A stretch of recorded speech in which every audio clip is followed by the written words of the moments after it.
Chapter 11. Anne's Impressions of Sunday School. "Well, how do you like them?" said Marilla. Anne was standing in the gable room, looking solemnly at 3 new dresses spread out on the bed. One was of snuffy-colored gingham, which Marilla had been tempted to buy from a peddler the preceding summer because it looked so serviceable. One was of a black and white checkered sateen, which she had picked up at a bargain counter in the winter, and one was a stiff print of an ugly blue shade, which she had purchased that week at a Carmody store. She had made them up herself, and they were all made alike.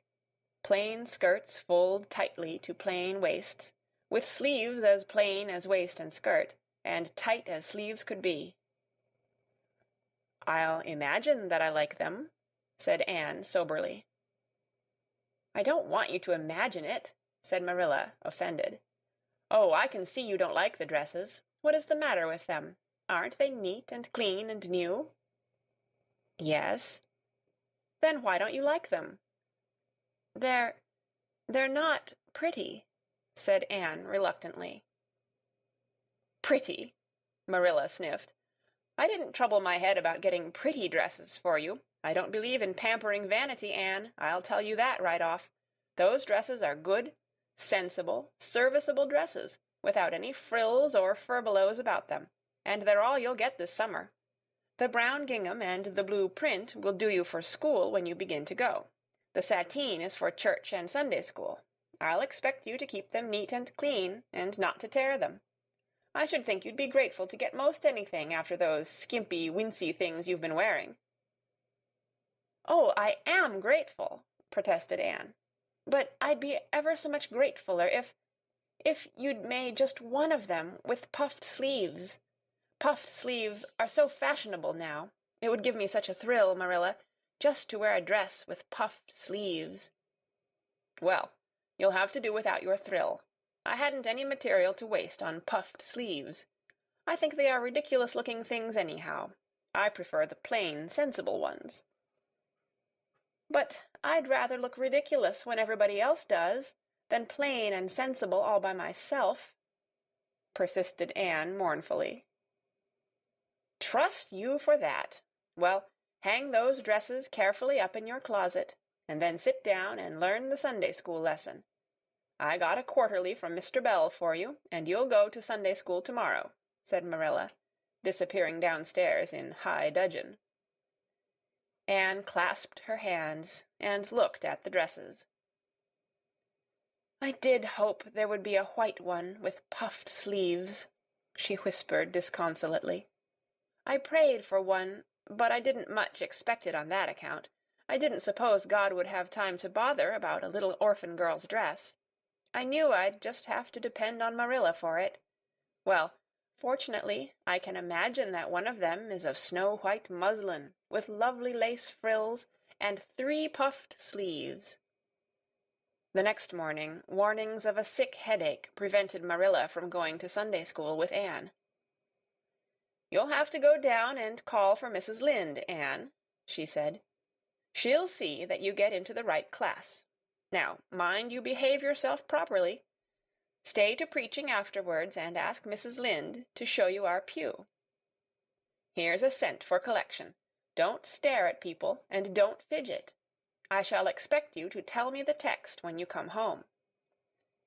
Anne started off irreproachable, arrayed in the stiff black and white sateen, which, while decent as regards length and certainly not open to the charge of skimpiness, contrived to emphasize every corner and angle of her thin figure. Her hat was a little flat, glossy new sailor, the extreme plainness of which had likewise much disappointed Anne, who had permitted herself secret visions of ribbon and flowers. The latter, however, were supplied before Anne reached the main road, for being confronted halfway down the lane with a golden frenzy of wind-stirred buttercups and a glory of wild roses, Anne promptly and liberally garlanded her hat with a heavy wreath of them. Whatever other people might have thought of the result, it satisfied Anne, and she tripped gaily down the road, holding her ruddy head with its decoration of pink and yellow very proudly. When she had reached Mrs. Lynde's house, she found that lady gone. Nothing daunted, Anne proceeded onward to the church alone. In the porch she found a crowd of little girls, all more or less gaily attired in whites and blues and pinks, and all staring with curious eyes at this stranger in their midst, with her extraordinary head adornment. Avonlea little girls had already heard queer stories about Anne. Mrs. Lynde said she had an awful temper. Jerry Boute, the hired boy at Green Gables, said she talked all the time, to herself or to the trees and flowers, like a crazy girl. They looked at her and whispered to each other behind their quarterlies. Nobody made any friendly advances, then or later on, when the opening exercises were over, and Anne found herself in Miss Rogerson's class. Miss Rogerson was a middle-aged lady who had taught a Sunday-school class for 20 years. Her method of teaching was to ask the printed questions from the quarterly, and look sternly over its edge at the particular little girl she thought ought to answer the question. She looked very often at Anne, and Anne, thanks to Marilla's drilling, answered promptly, but it may be questioned if she understood very much about either question or answer. She did not think she liked Miss Rogerson, and she felt very miserable. Every other little girl in the class had puffed sleeves. Anne felt that life was really not worth living without puffed sleeves. "Well, how did you like Sunday school?" Marilla wanted to know when Anne came home. Her wreath having faded, Anne had discarded it in the lane, so Marilla was spared the knowledge of that for a time. "I didn't like it a bit. It was horrid." "Anne Shirley," said Marilla rebukingly. Anne sat down on the rocker with a long sigh, kissed one of Bonny's leaves, and waved her hand to a blossoming fuchsia. "They might have been lonesome while I was away," she explained. "And now about the Sunday school. I behaved well, just as you told me. Mrs. Lynde was gone, but I went right on myself. I went into the church with a lot of other little girls, and I sat in the corner of a pew by the window while the opening exercises went on. Mr. Bell made an awfully long prayer. I would have been dreadfully tired before he got through if I hadn't been sitting by that window, but it looked right out on the lake of shining waters, so I just gazed at that and imagined all sorts of splendid things." "You shouldn't have done anything of the sort. You should have listened to Mr. Bell." "But he wasn't talking to me," protested Anne. "He was talking to God, and he didn't seem to be very much interested in it either.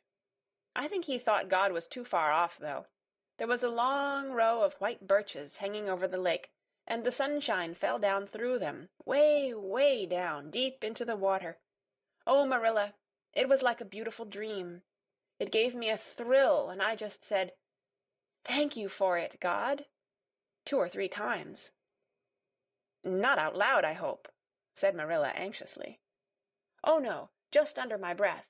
Well, Mr. Bell did get through at last, and they told me to go into the classroom with Miss Rogerson's class. There were 9 other girls in it. They all had puffed sleeves. I tried to imagine mine were puffed, too, but I couldn't. Why couldn't I? It was as easy as could be to imagine they were puffed while I was alone in the east gable, but it was awfully hard there among the others, who had really truly puffs." "You shouldn't have been thinking about your sleeves in Sunday school. You should have been attending to the lesson. I hope you knew it." "Oh, yes, and I answered a lot of questions. Miss Rogerson asked ever so many. I don't think it was fair for her to do all the asking. There were lots I wanted to ask her, but I didn't like to because I didn't think she was a kindred spirit." Then all the other little girls recited a paraphrase. She asked me if I knew any. I told her I didn't, but I could recite "The Dog at His Master's Grave" if she liked. That's in the Third Royal Reader.